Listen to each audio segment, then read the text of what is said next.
আমার কিচ্ছু ভালো লাগতেছে না, কখন দিয়ে কথা কইছি এখন দিয়ে বসে দিতেছে না, আমার মাথা কথা গরম হয়ে যাচ্ছে গা।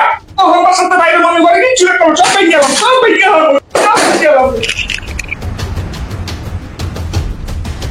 টাকা বলে দিব না, ঘরে কিচ্ছুই রাখবো না, টিভিও ভেঙে গেলাম মোহন। বাবা তুই ঘরে ভাঙচুর করিস না, তুই বয়, তোর কয় টাকা লাগবে আমি আইনা দিতেছি পাশে করে, তুই বয় বাবা। হ্যাঁ যাও যাও যাও, তাড়াতাড়ি টেলে নাইলে কিন্তু ঘরের ভিতরে আগুন জ্বলবো, হনে তাড়াতাড়ি যাও।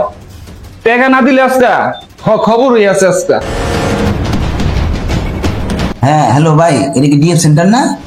হ্যাঁ ভাই, ওই যে সকালে যে গেলাম আমার পোলার ব্যাপারে বলে আসছিলাম, হ্যাঁ ভাই আসেন, আমার ছেলে ঘরে শুয়ে আছে, সব ভাঙচুর করে ফেলাইতেছে ভাই। হ্যাঁ আসেন আসেন, চালু করে আসেন।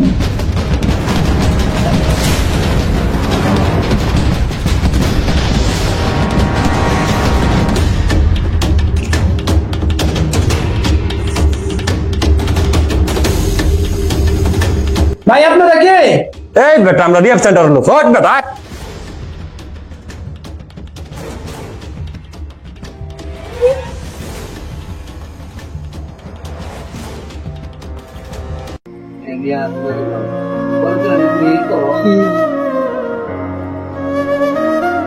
কে বন্ধু, রিয়াবের থেকে কবে এলি? বন্ধু 2 দিনে বাসায় এলাম। বন্ধু একটা সিগারেট খেয়ে যা।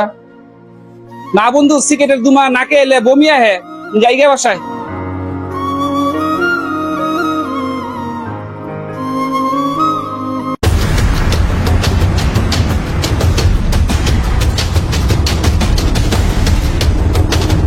কিরে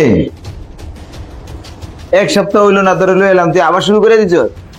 বাবা মাফ করে দাও বাবা, জীবনে এটি খাইতাম না বাবা, মাফ করে দাও বাবা।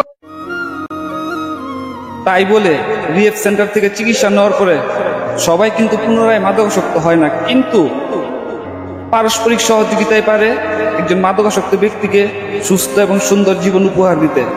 যদি ভিডিওটি ভালো লাগে অবশ্যই লাইক কমেন্ট শেয়ার করবেন। সবাইকে অনেক অনেক ধন্যবাদ।